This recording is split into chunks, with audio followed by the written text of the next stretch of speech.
أعوذ بالله من الشيطان اللعين الرجيم بسم الله الرحمن الرحيم الحمد لله رب العالمين والصلاة والسلام على أشرف الأنبياء والمرسلين سيدنا أبي القاسم محمد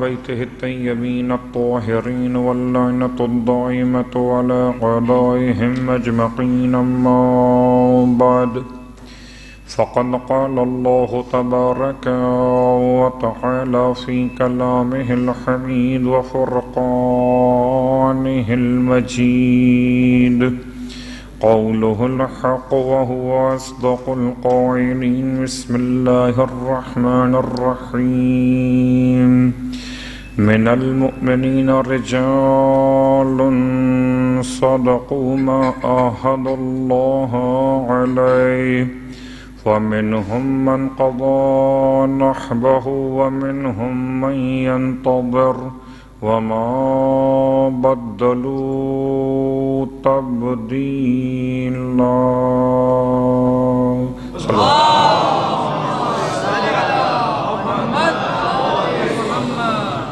تمام تعریفیں اس خدائے بزرگ و برتر کے لیے جس نے زبان کو قوت گویائی سے آشنائی عطا فرمائی، اور تمام ہدیہ درود و سلام و نزوات مقدسات کے لیے کہ جن کی معرفت نے زبان کو ذکر خدا کی معراج نصیب فرمائی. الحمدللہ الذی جعلنا من المتمسکین بالقرآن العظیم وجعلنا من المتمسکین بولایت علی بن ابی طالب علیہ السلام.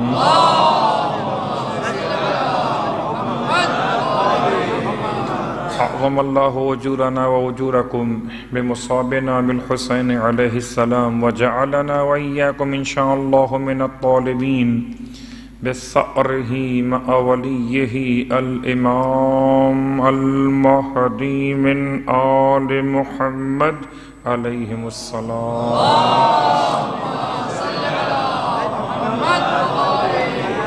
اللہم ارزقنا شفاعة الحسین یوم الورود وثبت لنا قدم صدق عندك مع الحسين وأصحاب الحسين الذين بذلوا مهجهم دون الحسين عليه السلام. صلوات پڑھ لیں محمد.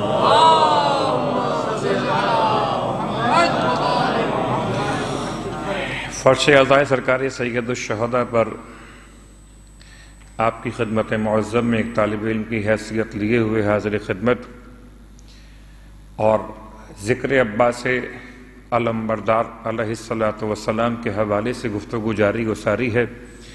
سورہ مبارکہ الاحزاب کی آیت نمبر 23 آپ کی خدمت پر روز تلاوت ہو رہی کہ پروردگار عالم نے اس آیت میں دو قسم کے افراد کا تذکرہ فرما دیا، اور ان دونوں قسم کے افراد کو ایک مخصوص رشتے میں اس طرح سے وابستگی بیان فرمائی کہ ایک حصہ ان صاحبان ایمان کا دنیا سے گزر چکا اور ایک حصہ صاحبان ایمان کا ابھی دنیا میں باقی ہے، لیکن رشتہ اتنا مضبوط ہے کہ ان دونوں کو خدا نے ایک ہی آیت میں اس طرح سے مکمل طور پہ بیان کیا کہ من المؤمنین رجال، مومنین میں سے مرد ایسے ہیں صدقوا ما عاہد اللہ، جو سچا کر رہے ہیں اس کو جو انہوں نے اللہ کے ساتھ عہد و پیمان باندھا ہے.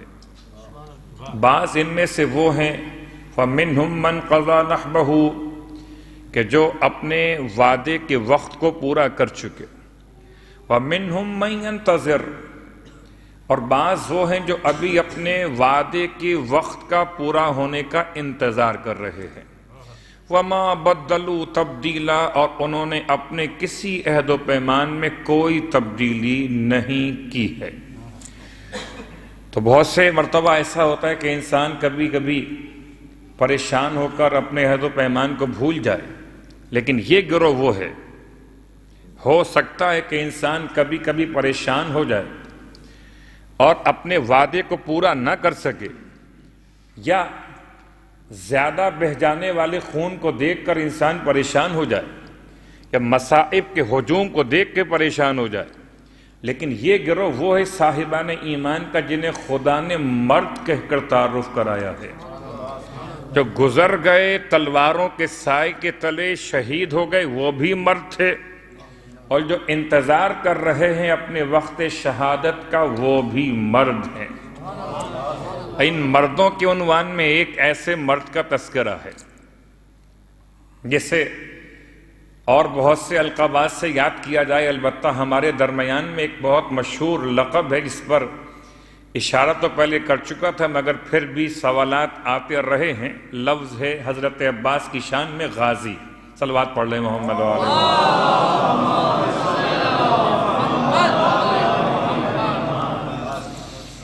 تو غازی کا ترجمہ کیا ہے، اور آیا عربی زبان میں کسی روایت میں غازی کا لفظ مولا عباس سے منسوب کیا گیا ہے، یا ہمارے ہند و پاک میں، انڈیا پاکستان میں یوں کہہ لیجئے، یا اردو بولنے والوں کے درمیان لفظ غازی، یا غیر عرب عجم کے درمیان لفظ غازی کا استعمال یہاں پر شروع ہوا، یا یہ لقب کوئی ایسا لقب ہے جس کو معصوم نے مولا عباس کے لیے مخصوص فرما دیا ہو۔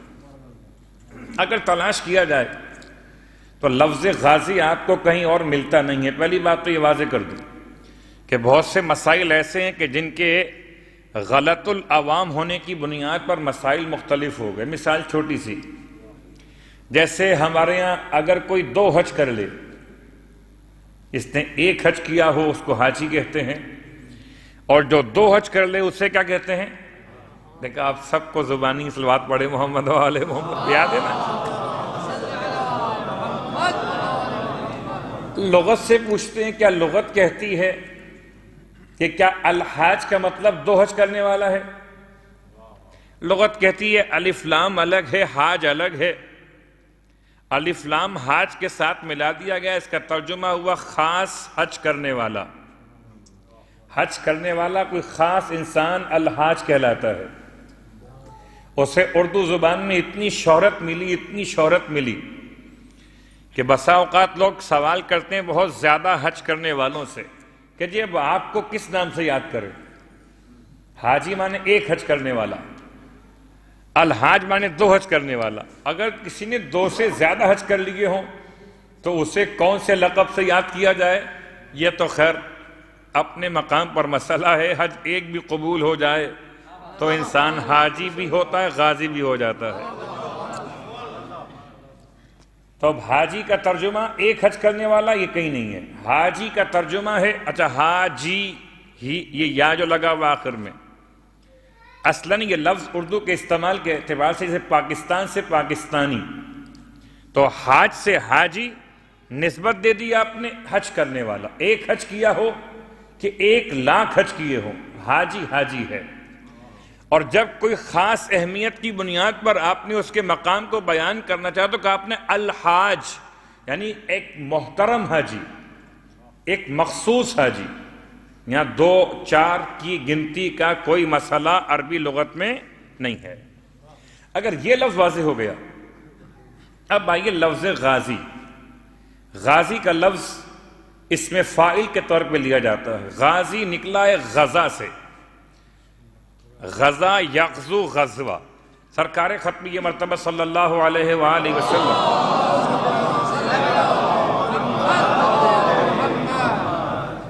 آپ کے زمانے حیات ظاہر میں 2 طرح کی جنگیں منعقد ہوئیں دفاع اسلام میں۔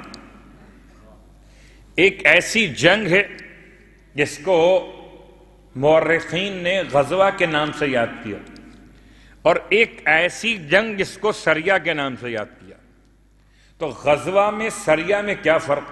جیسے مثال چھوٹی سی اور لے لیجئے، سرکار گئے ہیں معراج پر، تو آپ کے معراج کے 2 حصے ہیں، ایک اسراء کہلاتا ہے، ایک معراج کہلاتا ہے۔ اردو زبان کے لحاظ سے دونوں ہی معراج کہلاتے ہیں۔ تو معراج 2 حصے، نام ایک، رسول کے زمانے کی جنگیں 2، نام الگ الگ، شہرت کیا؟ جنگ. غزوہ مشہور ہے، سریہ مشہور نہیں ہمارے یہاں.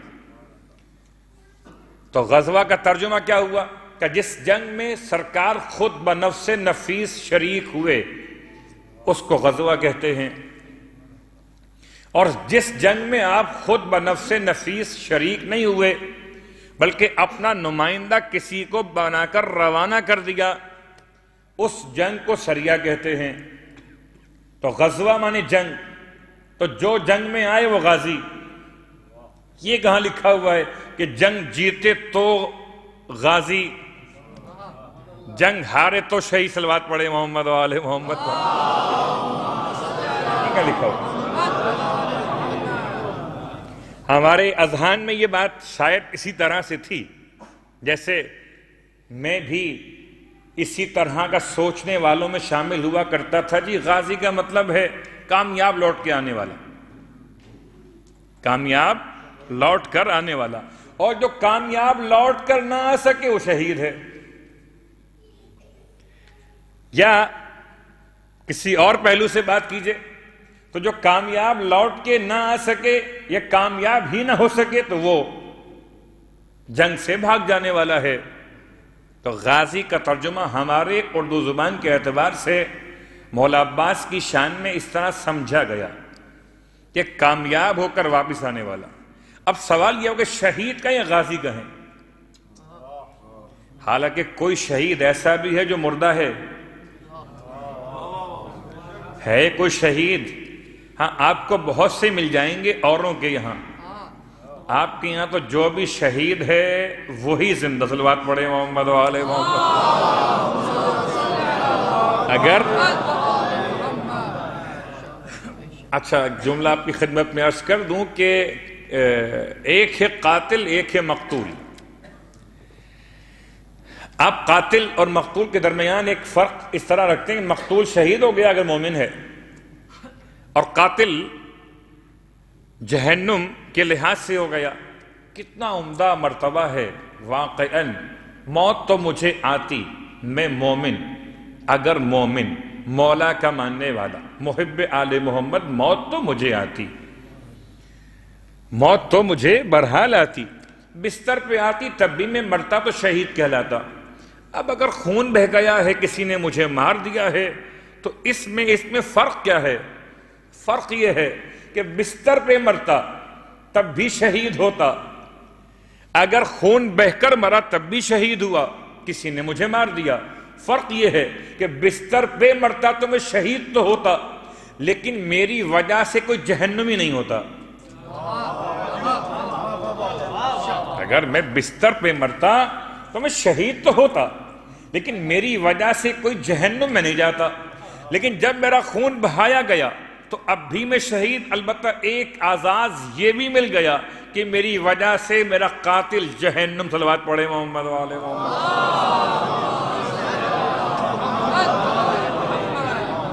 تو غازی کا مطلب ہے کامیاب ہو کر واپس آنے والا.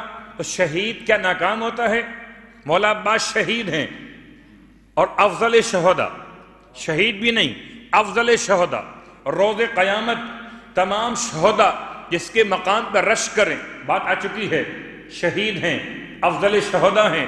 اب آیا مسئلہ کہ پھر غازی کیوں ہیں؟ غازی ہر شخص غازی ہے جو میدان میں جائے،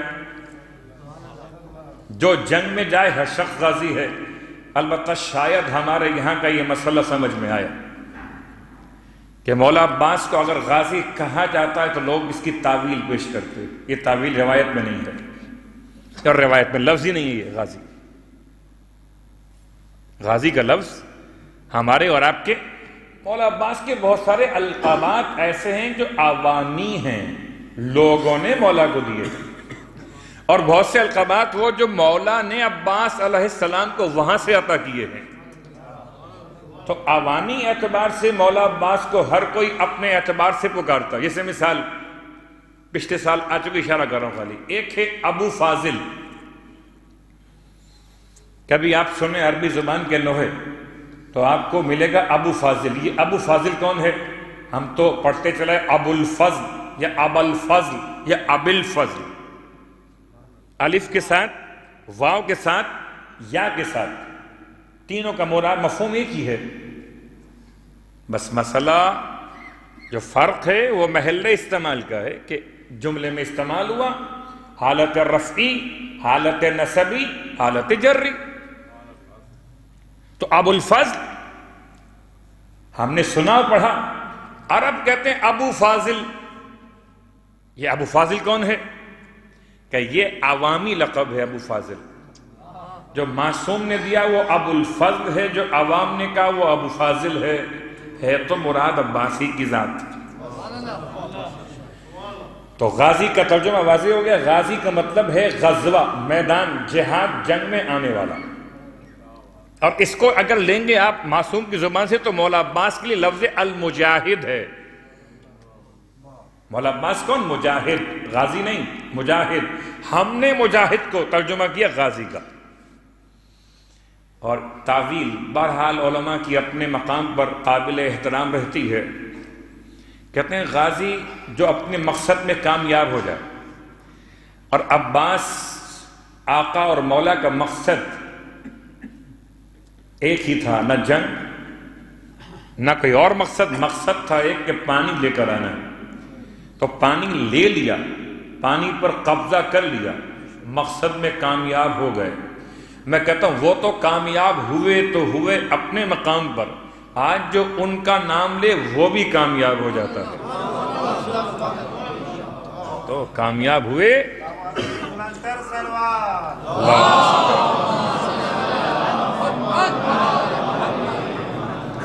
گھر میں اب تو بہت بات مکمل کھول کے بیان کر دی گئی غازی کے اعتبار سے۔ غازی مانے مجاہد، کامیابی کا مقصد واضح ہو گیا کہ مولا عباس علیہ السلام۔ باقی کسی اور شہید کا ٹارگٹ علقمہ نہیں ہے، باقی سارے شہداء کا ایک ٹارگٹ ہے۔ وہ ٹارگٹ کیا ہے؟ کہ مولا کی نصرت میں اپنی جان قربان کر دینا ہے، اور جتنا مار سکیں لشکر شام کے سپاہیوں کو اتنا ماریں اور پھر شہید ہو جائیں۔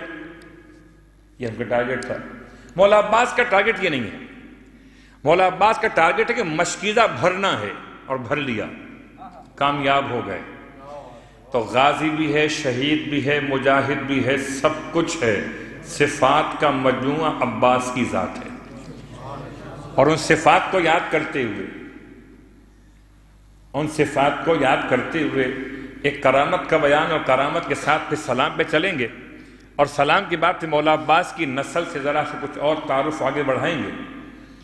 مولا عباس کی شادی کس موقع پر ہوئی، شادی میں کون کون شریک ہوا، کچھ تھوڑا سا اشارہ آپ کی خدمت میں آ جائے گا۔ اور اب کرامت، بہت ساری کرامتیں میں نے کل اشارہ کیا تھا، ہو سکتا ہے یہاں بیٹھے ہوئے مجھے معلوم نہیں تھا، کل کی مجلس کے بعد ایک شخص نے مجھے کرامت عباس یہیں سنائی ہے۔ تو کتنی کرامتیں ہیں، بہت سے مومنین بھول جاتے ہیں، وہ الگ بات ہے۔ کتنی بار ایسا ہوتا ہے کرامت ہوتی ہے، دعا مانگتے ہیں، قبول ہوتی ہے، پھر یاد نہیں رہتا مولا عباس سے بھی توسل کیا تھا۔ پھر ہم سے پوچھتے ہیں کہ کوئی ایسا بتلائیں وظیفہ کہ مولا عباس کی بارگاہ میں بہت قبول ہو جائے۔ تو بہت سارے وظیفے ہیں، ان وظیفوں کو اپنے مقام پر رکھیے۔ آئیے سنیے جملہ کرامت۔ جنگ عظیم عالمی جنگ، یہ پہلی عالمی جنگ، اور پہلی عالمی جنگ کے بعد کا واقعہ کہ پہنچے ہوئے ہیں زیارت کے لیے ایک ایسی عظیم شخصیت کے جن کا اپنا بیان ہے کہ میں جب کربلا کی سفر کے لیے روانہ ہوا تو راستے میں ایک مقام پر رکا اور نماز کے لیے ایک مسجد میں گیا، غالباً کربلا کے باہر نجف کے قریب کا واقعہ ہے۔ تو مسجد میں نے دیکھا کہ ایک ایسا گورا شخص نماز پڑھ رہا ہے، حالت تشیع کے اعتبار سے جیسے شیعہ نماز پڑھتے ہیں، کہ اس کا تعلق بظاہر شیعہ علاقوں سے نہیں ہے، یعنی گورا رنگ، مخصوص قد و قامت، ان کے خیال میں یہ روس کا رہنے والا تھا۔ بہت سے مسائل ایسے ہیں جو اب ذرا متعلق ہوں گے روس کے الفاظ سے، اور وہ آپ جانتے ہیں کہ کیا ہونے والے ہیں۔ روس کا ایک کردار رہا پہلے، گرچہ وہ کردار کتنا خوفناک تھا وہ الگ بات ہے۔ جنگ عظیم عالمی جنگ پہلی، اور اس کے بعد کے واقعات میں کہتے ہیں میں نے اس کو نماز پڑھتے ہوئے دیکھا.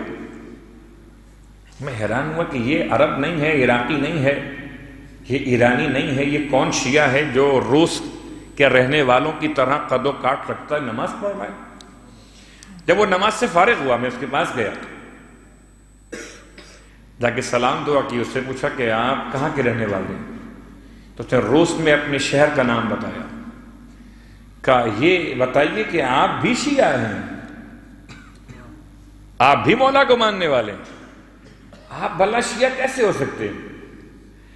اس نے جواب دیا میں شیعہ ہوں، شیعہ ابو الفضل العباس.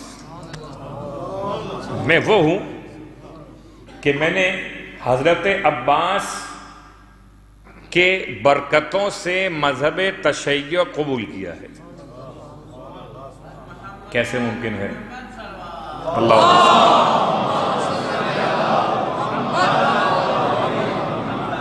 کیسے ممکن ہے؟ کہ بتائیں، اپنی کچھ داستان سنائیے کس طرح سے یہ واقعات پیش آئے. کہتے ہیں ہماری فوج، روس کی فوج کربلا کے باہر قیام پذیر تھی، اور کربلا پر ہمیں اگلے دن حملہ کرنا تھا اس پر قبضہ کرنے کے لیے.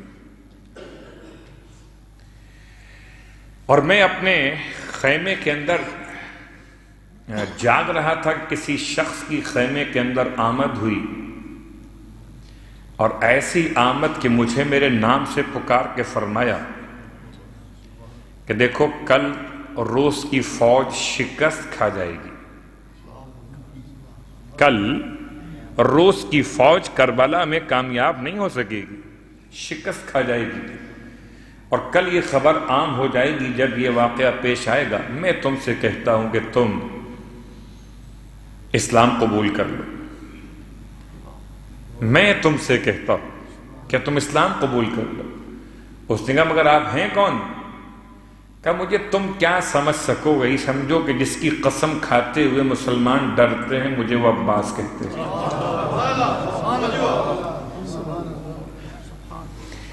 چونکہ ہر ایک کا تعارف الگ ہے، اور آپ سمجھ سکتے ہیں شاید اس بات کو کسی اور تعارف کے جملے کی ضرورت تھی مولا عباس کے حوالے سے، یہ جملہ کیوں کہہ دیا آپ نے؟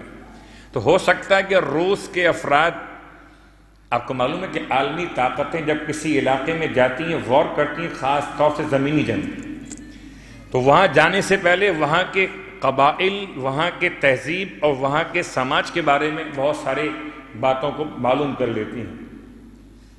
تو روس کا یہ شخص آرمی کا آفیسر، اور کچھ جانتا ہو نہ جانتا ہو، مگر اسے اتنا تو معلوم تھا کہ جس علاقے میں جا رہا ہے لڑنے کے لیے، اس علاقے کے لوگ کس پر بہت اعتماد کرتے ہیں. کہ میں وہ عباس ہوں، میں تم سے کہتا ہوں تم اسلام قبول کر لو. اور اس کے بعد یہاں سے نکل جاؤ. تو اس نے کہا میں کہاں جاؤں گا، میری پوری فوج یہاں موجود ہے، میں نکل کے باہر کہاں جاؤں گا؟ میں عراق اس طرح سے نہیں سمجھ سکتا، عراق کے راستوں کو میں اکیلا چلا جاؤں. کیا اس کی بات تم چھوڑ دو، باہر نکلو گے تو خیمے کے باہر گھوڑا تیار ہے، خیمے کے باہر گھوڑا تیار ہے، اس پر بیٹھو گے وہ تمہیں نجف پہنچا دے گا. تم کربلا میں رہو گے تو مارے جاؤ گے، اور کل کی جنگ تو روس کی فوج نے ہارنا ہی ہارنا ہے. کربلا کے حوالے سے اس نے کہا جی قبلہ بات یہ کہ میرے ساتھ 10 سیکیورٹی گارڈ بھی ہوتے ہیں.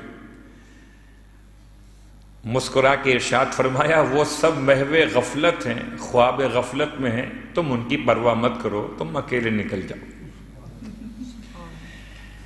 کہتا یہ شخص کہ میں حیران و پریشان، اور ایسی ہیبت، اور یہ تو بات واقعی بالکل ہیبت کا لفظ تو مولا عباس کی ذات سے کچھ ایسا مخصوص ہے کہ کسی اور کو اتنا اندازہ ہو کہ نہ ہو، مگر مجھے تو اندازہ کرنے کا موقع ملا کہ میں خود مولا عباس علیہ السلام کی قبر مبارک پر اس پانی تک پہنچا جو پانی میرے وجود کے یہاں تک پہنچا ہوا تھا. اور پھر وہ کیا سلام، کیا دعا، کیا طریقہ، تہذیب، کچھ نہیں یاد تھا. ایسی کیفیت طاری تھی جسے اپنا ہوش نہ ہو اس کیفیت میں جو نام دیا جائے وہ اس مقام پر مجھے محسوس ہوا. تو اگر قبر سے نسبت ہو تو یہ مقام ہیبت ہے، اور جہاں خود عباس علمبردار کی آمد ہو تو کیا مقام ہیبت ہو. کہتا ہے پورے خیمے میں خاص خوشبو مہکی ہوئی تھی.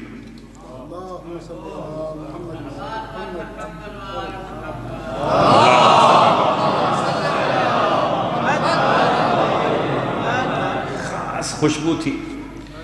کہتا ہے میں خیمے کے باہر آیا تو جیسا لفظ ب لفظ فرما دیا تھا آنے والی ذات نے، میں نے دیکھا میرے 10 کے 10 سیکیورٹی گارڈ پڑے سو رہے ہیں.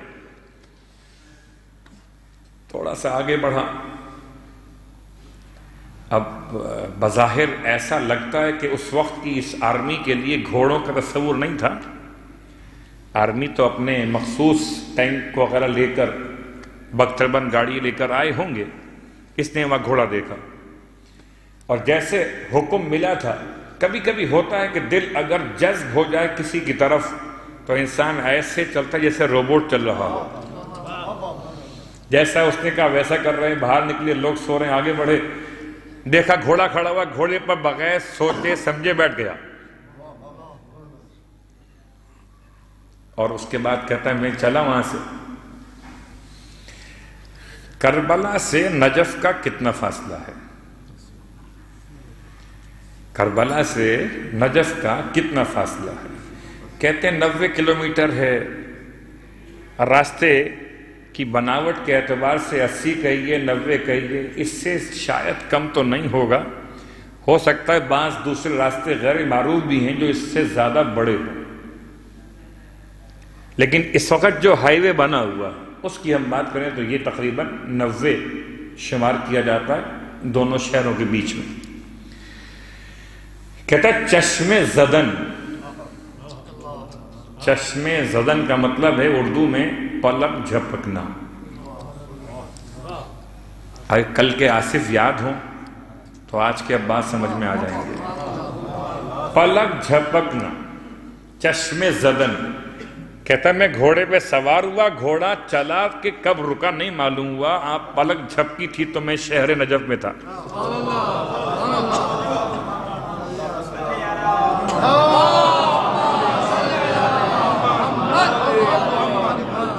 چشم زدن میں نجف پہنچا ہوا تھا اور نجف کی گلیوں سے گھوڑا وس آنے والی ذات نے مجھے بتا دیا تھا کہ تم نجف پہنچو گے، تمہارا استقبال ہمارے معتمد سید ابو الحسن اصفہانی کریں گے، جو اس زمانے میں مرجع تھے، آیت اللہ العظمی تھے، اور تمام ذمہ داری شرعی احکام ان کے حوالے سے معروف تھی.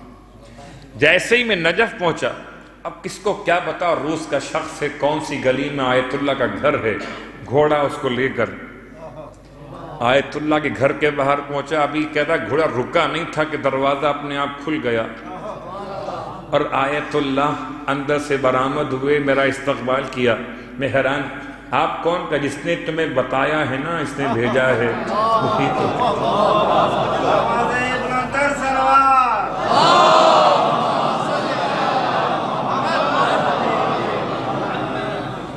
اور پھر انہی کے دستے مبارک میں اسلام قبول کیا، انہی کے پاس مہمان رہا اور ایک رات گزاری. اگلے دن خبر روس کی آرمی، روس کی فوج کربلا میں جو حملہ کیا نیکسٹ ڈے، تو شکست سے دوچار ہوئی. جیسے ان کے الفاظ تھے ویسا ہی ہوا. اور الحمدللہ اب میں شیعہ آل محمد فضل ابو الفضل عباس.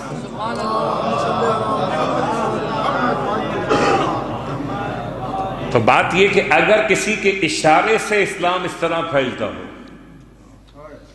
وہ خود کتنا عظیم شخص ہوگا.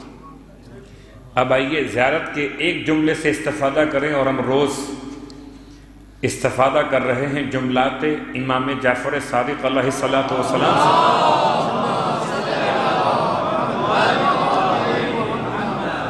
اور میں تو آپ سے بار بار درخواست کر رہا ہوں کہ کبھی آپ کو وقت ملے یا وقت نکال سکیں تو مولا عباس کی زیارت پڑھیں اور اس کو ترجمے کے ساتھ پڑھیں کہ امام نے آخر مولا عباس کو کن الفاظ کے ساتھ یاد کیا ہے۔ تو الفاظ جو کل تک مکمل ہوئے لفظ تصدیق پر، اشہد لک بالتصدیق، اب والتسلیم۔ تسلیم کا ترجمہ کیا ہے؟ تسلیم کا ایک ترجمہ تو وہ جو اردو میں سلام ہے، یعنی سلام، تسلیمات، آداب، یعنی سر جھکا کر کسی کو سلام کرنا یہ تسلیم کہلاتا ہے، یا ہاتھ اٹھا کے سلام کرنا سلام کہلاتا ہے، یا سینے پر ہاتھ رکھ کر احتراماً جھکنا یہ آداب کہلاتا ہے مثلا۔ تو آداب، سلام، تسلیم، یا کوئی بہت اردو ادب سے شغف رکھنے والے تسلیمات بھی لکھا کرتے تھے، تسلیمات عرض ہیں آپ کے لیے، یعنی سلام۔ کیا واقعاً اس کے معنی یہی ہیں؟ جواب جی نہیں، تسلیم الگ ہے، سلام الگ ہے۔ پورے قرآن میں تصدیق پورے قرآن میں 2 مقام پہ استعمال ہوا، میں بیان کر چکا، اور تسلیم پورے قرآن میں 3 مقامات پہ استعمال ہوا۔ یہ 3 مقامات میں سے ایک مقام، بلکہ 2 مقام سورہ احزاب کے اندر ہیں۔ جو آپ روزانہ آیت سن رہے ہیں سورہ احزاب کی آیت نمبر 23، اس سے پہلے آیت نمبر 22 ہے، ٹھیک؟ آیت نمبر 22 لما، آپ پڑھیں محمد و آل محمد۔ کیا میں ترجمہ کروں گا آیت کا تو یہ لگے گا میں آپ کے لیے بول رہا ہوں۔ لما رأى المؤمنون، جب دیکھا مومنوں نے، جب دیکھا مومنوں نے الاحزاب، جتھے کو، بہت گاڑی اردو، جتھے کو یعنی بڑے انبوہ کثیر کو، بہت بڑے اجتماع کو، لما رأى المؤمنون الاحزاب، جب دیکھا تھا مومنوں نے ایک بڑے لشکر کو، بڑے لشکر کو، الاحزاب جمع حزب کی، تو کیا کہا؟ ھذا ما، یہ وہ ہے اس کا وعدنا اللہ ورسولہ، اللہ اور اس کا رسول نے ہم سے وعدہ کیا تھا، یہ وہی تو ہے۔ وصدق اللہ ورسولہ، اور اللہ بھی سچا، اللہ کا رسول بھی سچا۔ یہ ترجمہ تو میں کر رہا ہوں لیکن اس سے وہ کیفیت نہیں پیدا ہوگی جو اس خاص موقع پر تھی۔ میں خالی اشارہ کرتا ہوں کہ مختصر سی جماعت ہے ختمی کے مرتبت کے ساتھ مسلمانوں کی، اور اس مختصر جماعت کے مقابلے پر ایک بہت بڑا لشکر کفار مکہ، سب کو ملا کر یہ کافروں کا مزاج ہے کہ سب کو ملا کر پھر مسلمانوں پہ حملہ کرتے ہیں، لیکن بھول جاتے ہیں کل بھی مومن کی پہچان یہ تھی کہ بڑے لشکر کو دیکھ کر نہ کل گھبرائے تھے نہ آج گھبرائے ہیں۔ اگر گھبرا گئے ہوتے تو ہم 72 والے صلوات پڑھے محمد والے نہیں ہوتے۔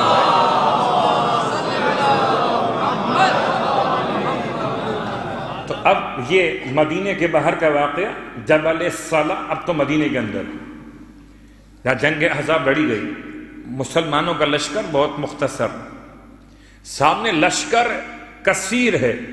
جب دیکھا مومنوں نے لشکر کثیر کو تو ان کی کیفیت کیا ہوئی؟ کہنے لگے یہ تو وہی ہے، وہی تو ہے، اس کا اللہ اس کا رسول نے ہم سے وعدہ کیا تھا، اللہ بھی سچا ہے، رسول بھی سچے ہیں۔ وَمَا زَادَهُمْ إِلَّا إِيمَانًا وَتَسْلِيمًا، بڑے لشکر کو دیکھ کر نہ مومنوں میں خوف پیدا ہوا، نہ مومنوں کے قدم ڈگمگائے، بلکہ وَمَا زَادَهُمْ، بڑے لشکر نے جو ان کے سامنے آیا ان کے ایمان میں اضافہ ہی کر دیا، ان کے ایمان میں اضافہ کیا اور تسلیمہ، اور ان کے تسلیم میں اضافہ کیا۔ یہ ایمان کیا ہے؟ تسلیم کیا ہے؟ ایمان کے بعد تسلیم کا استعمال کیا لفظ کا قرآن نے۔ چلیے دوسری آیت سورہ مبارکہ الاحزاب کی بہت مشہور آیت جو آپ ہمیشہ سنتے رہے، پڑھتے رہے، آیت نمبر 56 ہے، ہاں بہت مشہور ہے. ابھی نمبر تو یاد ایسے ہو جاتے رہے ہوں گے انشاءاللہ کہ اب تو بات یہ کہ یہ اور بات کہ ممبر پہ آ کے کچھ نہ کہیں، خاموش لوگ بلا کے خطیب ہوتے ہیں. صلوات پڑھے محمد و آل محمد.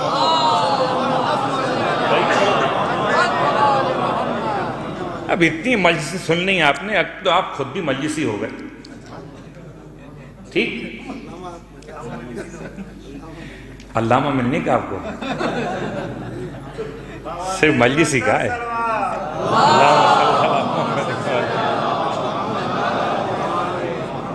تو بات ہے مجلسی، یعنی آیت کا نمبر بھی یاد.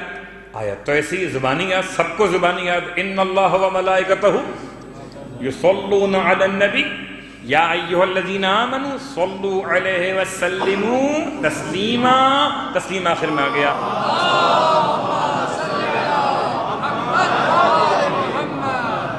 ترجمہ کیجئے اس کا.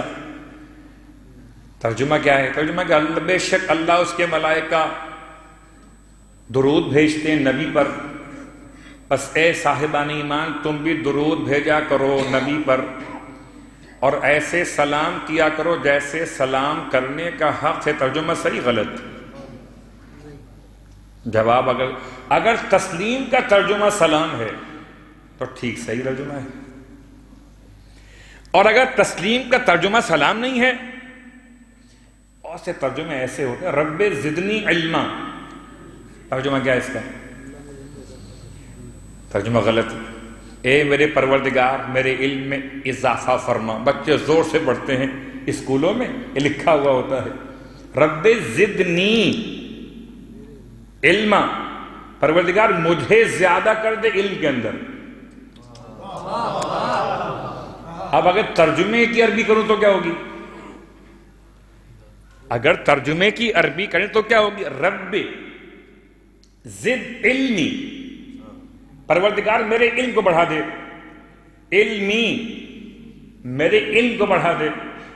کیا قرآن میں الفاظ یہ والے؟ تو ترجمے کے مسائل تو بہت سارے ہیں. صلوات پڑھ لے محمد و آل محمد.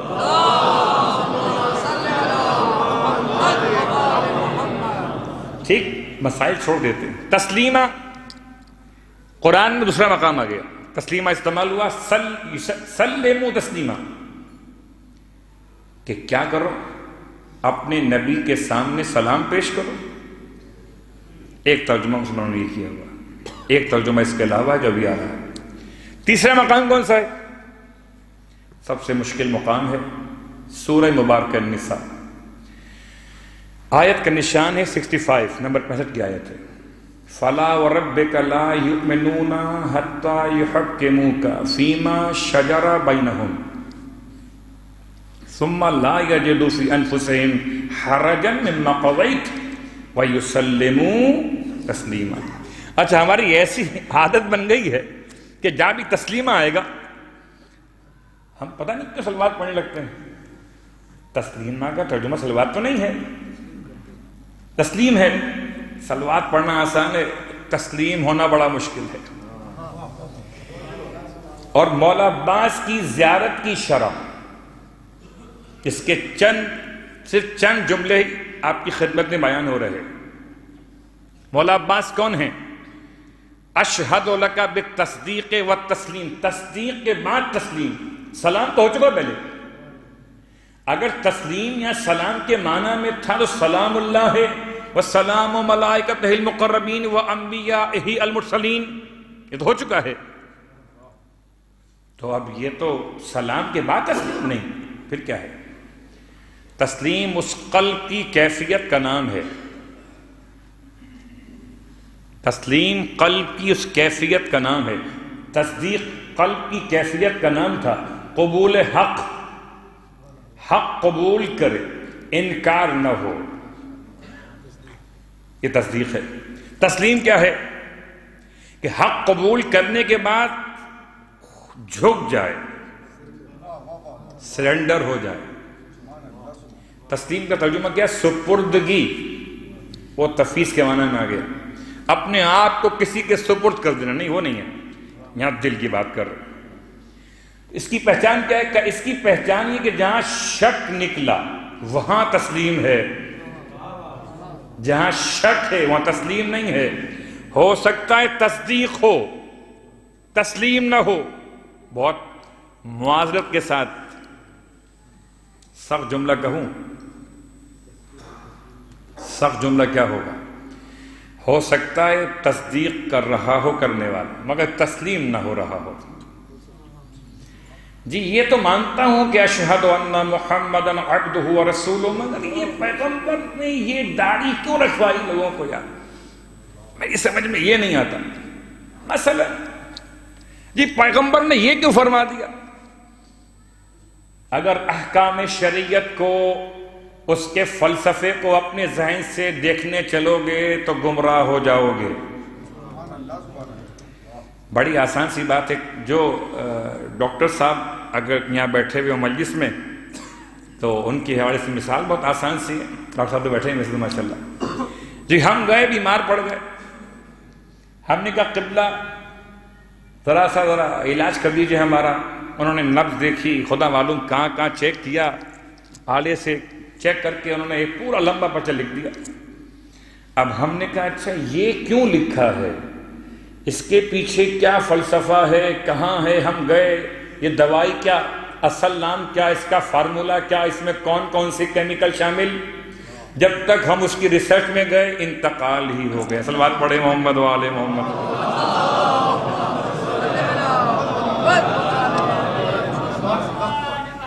ہمیں تو پرسکرپشن دے دیا گیا تھا نا، یا تصدیق نہیں کرتے۔ اگر ختمیہ رسالت کی، نبوت کی تصدیق کی ہے تو پھر جو محمد نے کہا صحیح کہا، تسلیم بھی تو کیجئے۔ صلوات پڑھے محمد و آل محمد پر۔ تسلیم نہیں ہے۔ چلیے وہ ترجمہ کر دوں اس آیت کا تاکہ بات ذرا مکمل ہو جائے، اس کے بعد سوچ کر تو بہت کچھ آتے ہیں لیکن وقت ختم ہو جاتا ہے۔ فلا وربک، پس نہیں ہے، فلا نہیں ہے، پس نہیں ہے، وربک تیرے رب کی قسم، مصطفیٰ خدا اپنے حبیب سے مخاطب، پس نہیں ہے آپ کے پروردگار کی قسم میں حبیب، لا یؤمنون یہ ایمان نہیں لائیں گے۔ کب تک ایمان نہیں لائیں گے؟ حتی یحکموک، جب تک کہ تجھے اپنے درمیان حکم نہ بنا لیں، فیما شجر بینہم، جو ان کے درمیان اختلافات ہیں اس میں تجھے حاکم تسلیم نہ کر لیں۔ کیا خیال ہے آیت ختم ہو گئی؟ نہیں، پرانی زمانے کی آیت ہے یہ تو۔ 1400 سال پہلے مصطفیٰ زندہ تھے صلی اللہ علیہ وآلہ وسلم، اب تو نہیں۔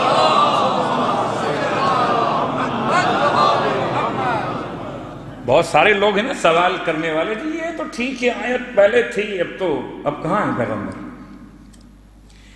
آیت زندہ ہے، لا یؤمنون، تا قیام قیامت تک خدا نے فیصلہ کر دیا کہ ایمان لانے کی شرط کیا ہے۔ لا یؤمنون حتی یحکموک، جب تک کہ تجھے حاکم تسلیم نہ کر لیں، فیما شجر بینہم، اپنے آپس کے اختلافات میں۔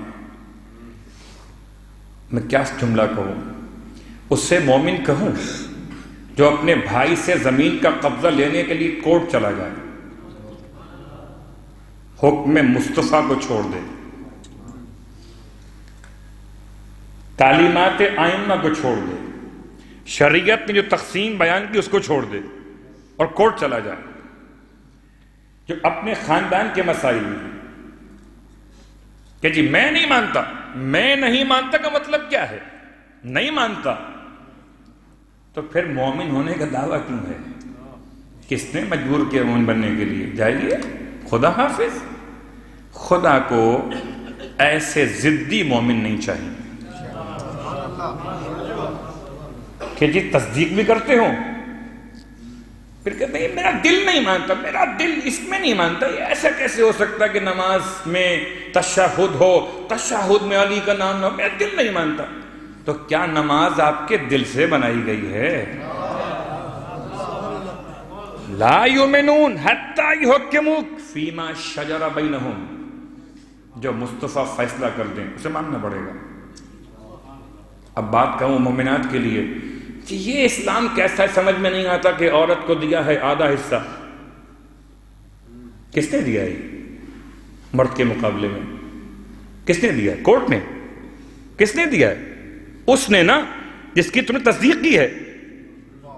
اگر سمجھ میں نہیں آتا تو مصطفیٰ کا نام چھوڑ دیجئے۔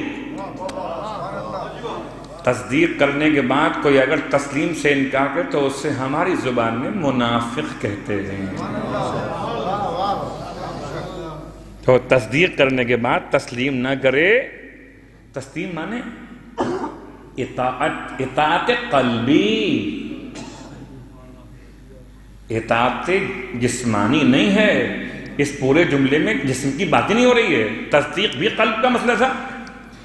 اور بات قلب کی یہ ہے کہ صاحب اگر دل انسان کا سر جھکا دے، دل سپرد ہو جائے، دل تسلیم کر لے، تو پھر سر جھکنا، ہاتھ اٹھانا، ہاتھ جھکنا اس کی کوئی حیثیت نہیں ہے۔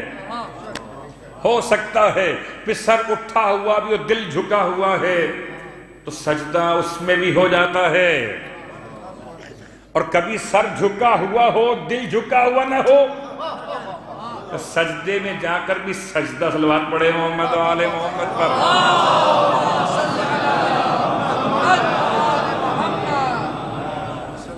حیرت ہے کیسے کیسے لوگ نہیں مانتے اللہ کو، مانتے ہیں اس کی بات کہتے ہیں، تسلیم نہیں کرتے۔ اشہد لک بالتصدیق والتسلیم، آپ تصدیق کی منزل پر بھی تھے اور تصدیق کے بعد آپ کا قلب تسلیم کی منزل پر بھی تھا۔ تسلیم، عقل کے لشکروں میں ایک سپاہی کا نام ہے تسلیم، اس کے مخالف جہل کے لشکر میں سپاہی کا نام ہے شک، شبہ۔ تصدیق میں انکار و جہد تھا، تسلیم میں کیا ہے؟ شک اور شبہ۔ پھر کیا اعتراض کیجیے گا اس پر جو حدیبیہ کے صلح کے موقع پر کہہ رہا تھا جتنا مجھے آج شک ہوا ہے، معاف کیجیے گا یہ سے احکامات میں ہم بھی اس منزل پہ کہیں پہنچ ہی نہ جائیں۔ یہ اس کی کیا حیثیت ہے؟ یہ حجاب کا کیا مسئلہ ہے؟ یہ روزہ۔ اب تو ایسے مومن ملے مجھے جاندار، کہتے ہیں جی ہم تو جہاز سے چل کر آئے، اب یہ نماز قصر کیا ہوتی؟ صلوات پڑھے محمد و آل محمد۔ ہم تو فریش ہیں، ہم نے 2 گھنٹے فلائٹ کیا پاکستان سے یہاں آ گئے، اب یہ نماز قصر تو وہ زمانے کے لیے تھا، اب تو نہیں ہے۔ تو اس کا مطلب آیت بدل گئی۔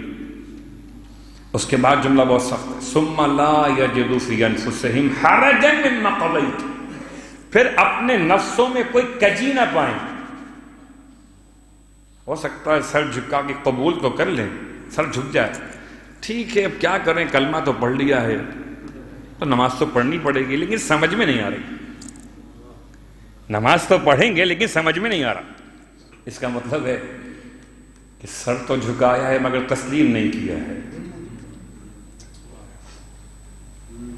یہ بہت ڈیپ میں جانے کا متحمل نہیں ہو سکتا، ایسی بات میں اور روکتا۔ عباس کی منزلت کیا، اور سنیں جملہ زالت کا، اشہد انک، یہ اگلا پیراگراف کا ایک جملہ خالی، قتلت مظلوما، میں گواہی دیتا ہوں کہ آپ ظلم کے ساتھ قتل کیے گئے، وَأَنَّ اللَّهَ مُنْجِزٌ لَكُمْ مَا وَعَدَكُمْ، اور بے شک کہ اللہ پورا کرے گا آپ کے ساتھ جس نے آپ کے ساتھ وعدہ کیا ہے۔ جئتک یا ابن امیر المومنین وافدا الیکم، میں آپ کے پاس آیا ہے امیر المومنین کے بیٹے، آپ کا مہمان بن کر آیا۔ کیا ترجمہ مہمان کا مکمل نہیں ہے، وافدا الیکم۔ اس کے بعد بہت سخت جملہ ہے، آپ کی خدمت میں آیا، کیسے آیا؟ قلبی لکم مسلم وانا لکم تابع وَنُصْرَتِ لَكُمْ مُعَدَّةٌ، 3 جملے ہیں۔ پہلا جملہ ہے کہ جی میرا دل آپ کے لیے مسلم ہے، مسلم نہیں، مسلم. اور مسلم کا لفظ وہی ہے سلم یسلم و تسلیما. میرا دل آپ کے سامنے تسلیم کیے ہوئے ہے کوئی عباس کا ایسا ظاہر جو اس جملے کو سمجھ کے پھر منزل تسلیم پر آ جائے؟ میں مولا حسین کی تو منزل بیان نہیں کر رہا، رضا بقضاء ہی تسلیما لے امر. مولا عباس کی شان آج کی حد تک کیا روکتے ہوئے پھر انا لکم تابع کیا ہے، نصرتی کیا ہے، اس کے بعد پھر مولا عباس کی رجعت کس حوالے سے ہوگی اور ہوگی یا نہیں ہوگی، موجود جملے کون سے ہیں. لیکن اب مولا عباس کی شادی، صرف ایک جملہ، دو خواتین کا نام ملتے ہیں، ایک معروف ہے غیر معروف. لبابہ. لبابہ کون ہے؟ یہ حضرت عباس کے بیٹے عبداللہ، عبداللہ کے بیٹے عبید اللہ، عبید اللہ کے گھر سے جناب لبابہ مولا عباس علیہ السلام کے نکاح میں آئی ہیں. اور علماء کہتے ہیں کہ جناب عباس علمبردار کی شادی کے لیے کیسے ممکن ہے اس کو فاطمہ بیٹا کہیں پھر اس کی بہو لینے کے لیے اس گھر میں نہ جائیں. تو معنوی اور روحانی طور پر جناب سیدہ کی آمد ثابت ہو جائے اس مقام پر جہاں عباس کی شادی منعقد ہوئی. اب یہ تفصیل اپنے مقام پر کہ مدینے میں کون سی جگہ ہے جہاں بی بی کی آمد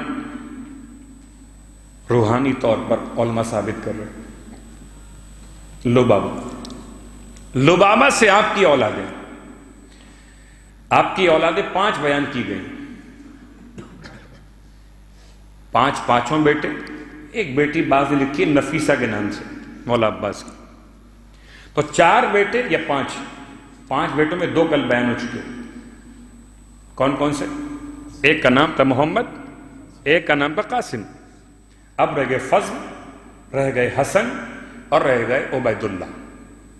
عبید اللہ وہ ہیں، جب فضل و حسن تو وہ 2 چھوٹے بچے ہیں جن کے بارے میں تاریخ بعض مورخین لکھتے ہیں کہ شہید ہو گئے کربلا میں، اور بعض لکھتے ہیں نہیں واپس پلٹ کے گئے. اور مولا عباس نے اپنی زوجہ کو وصیت کی تھی ان 2 بچوں کے بارے میں، ایک کا نام تھا فضل اور ایک کا نام تھا حسن. البتہ مولا عباس کی جو چلی نسل وہ چلی عبید اللہ سے. عبید اللہ اور ایک قول کے اعتبار سے جناب حسن ابن عباس، عبید اللہ ابن عباس. یہ کون ہے؟ یہ عظیم شخصیت. یہ وہ بچہ ہے جو اپنی دادی کا ہاتھ تھام کر جنت البقیع میں دادی کے ساتھ آتا تھا. یہ وہ بچہ ہے. اور تفصیلات کو آج یہاں روکتے ہوئے کہ جنت البقیع میں آ کر ماتم کیسے کرتی ہیں کہ دشمن کا دل بھی پسیج جاتا ہے. گزرتا تھا کوئی بقیع کے باہر سے تو اس کی آنکھوں سے آنسو جاری ہو جاتے تھے، کچھ ایسے روتی تھیں. 4 جوان بیٹوں کی ماں، 2 پوتوں کی شہادت کا فخر ان کے نامہ اعمال میں. اور کیا کیفیت تھی، قربان ہیں نام حسین پہ سب کے سب. ام البنین کی شخصیت کہتے ہیں 4 قبریں بناتی تھیں تصور میں، خالی خط کھینچ کر انگشت مبارک سے باقی کی خالی زمین پر 4 قبریں بناتی تھی. نشانات کے اعتبار سے 4 مٹا دیتی تھی. پھر ایک نشان قبر بناتی تھی اور واہ حسینہ اجرکم اللہ ماتندار خدا آپ کو کوئی غم نہ دے. آپ ام البنین کے اس جملے پر محسوس کیا کہ مولا کیسے قربانی پیش کی ہے، اپنے 4 بیٹوں کی قبروں کے نشان مٹا دیتی ہے. جب ام البنین کا حال یہ تو جناب زینب کا حال کیا ہوگا؟ اور آج دل چاہتا ہے صرف 2 اشارے کروں گا جناب زینب کبریٰ کے حوالے سے.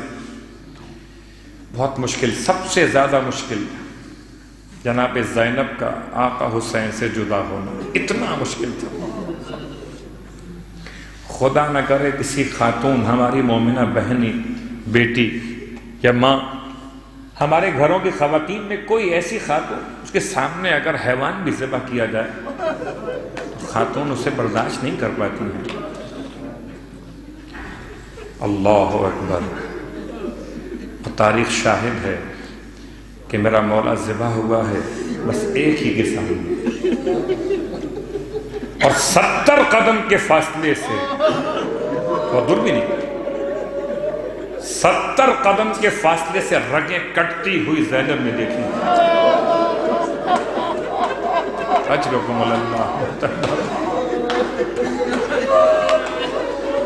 کیا شدت اور کیسی کیفیت ہے کہ کبھی بےتاب ہو کر دائیں کبھی بائیں، کیا کرے بہن، بس نہیں چلتا، بس نہیں چلتا۔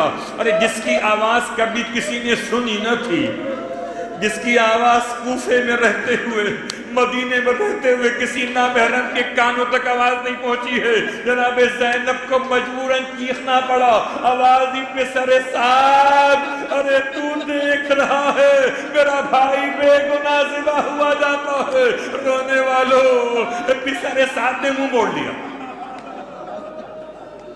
پسر سعد نے منہ موڑ لیا، اور قیامت کا منظر سنیں گے۔ سب کو تو اٹھا کر امام خیمے میں لائے تھے، حسین کے پاس کون آئے گا؟ اب کوئی نہیں ہے، سید سجاد غشی کی حالت میں کوئی نہیں ہے، مقتل میں آئی ہیں، ایسے آئی ہیں کہ ٹھوکریں کھاتی ہوئی، اور رونے والوں میں کیا جملہ استعمال کروں، جس کا اکبر مارا گیا ہو اس سے چلا جائے گا، اس کا قاسم پامال ہو گیا ہو، جس کی اون و محمد قربان ہو گئے ہو، کیا اس بیوی سے چلا بھی جائے گا؟ وہ ٹھوکریں نہ کھائے تو کس طرح چلے؟ ارے ٹھوکریں کھاتی ہوئی بیوی آگے بڑھی ہے، ایک مرتبہ لاش حسین کو نہ پہچان سکی، آگے بڑھ گئی، 2 قدم تڑپ کے پیچھے ہٹی، خاک کربلا پہ گر پڑی، لاش پامال کو پتھروں کے درمیان سے، ٹکڑوں کے اس طرح سے کہ ٹکڑے پڑے تھے تلواروں کے ٹوٹے ہوئے۔ کیا جملہ کیا بی بی کا فرماتی ہیں، انت اخل حسین، اے لاش بے سر، کیا تو ہی میرا بھائی حسین ہے؟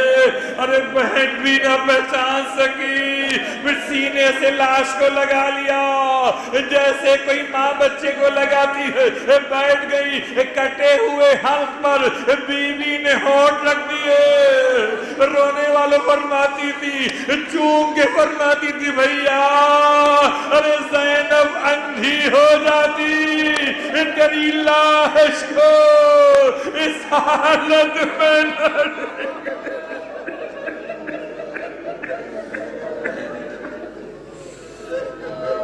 اللہ ولعنت اللہ علی القوم الظالمین وسیعلم الذین ظلموا ای منقلبا ینقلبون۔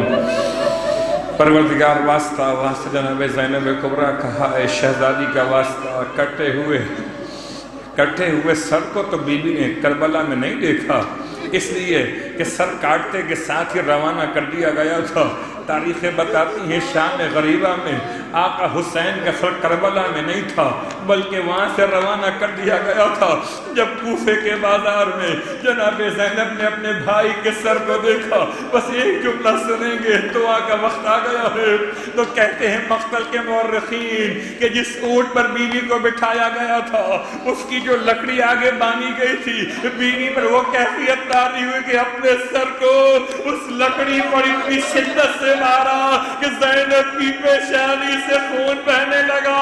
واہ غربتا خدایا، اسی مصیبت زینب کبریٰ کا واسطہ تمام مانگنے والوں کی مرادیں پوری فرما۔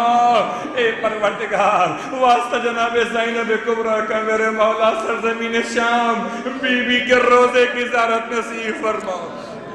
اے مائی اللہ جناب عباس علمبردار کی زیارت نصیب فرما، مولا عباس علیہ السلام کی شفاعت نصیب فرما، جنت میں مولا عباس علیہ السلام کے قدموں میں غلاموں کو جگہ نصیب فرما، تمام ماتمداروں کی حاجات شرعیہ کو پورا فرما، امام زمان علیہ السلام کے ظہور میں تاجیل فرما، ہم سب کو امام علیہ السلام کے ادنا ترین خدمت گزاروں میں شامل فرما۔